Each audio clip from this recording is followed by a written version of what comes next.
Մարտ ամիսը համարվում է հաստաղեքի քաղցկեղի իրազեկման ամիս, եւ սա կարևոր հիշեցում է բոլորիս համար ուշադրություն դարձնելու մի հիվանդության, որը տարածված է, բայց շատ դեպքերում կանխարգելելի, իսկ վաղ փուլերում բուժելի։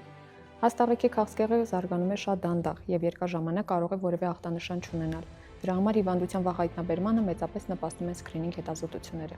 Սկրինինգը նախատեսված է ոչ թե ախտանիշներ ունեցող մարդկանց համար, այլ այն մարդկանց, ովքեր դեռևս որևէ ախտանշան չունեն։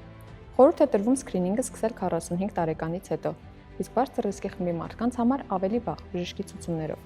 Սկրինինգ հետազոտություններն են կղանքի թեստեր եւ կոլոնոսկոպիա, կախված անհատական ռիսկից եւ բժշկական ցուցումներից։ Սկրինինգի ժամանակ հնարավոր է հայտնաբերել պոլիպներ, որոնք ժամանակի ընթացքում կարող են վերածվել քաղցկեղի, եւ դրանց հեռացումը իրականում կանխում է հիվանդության զարգացումը։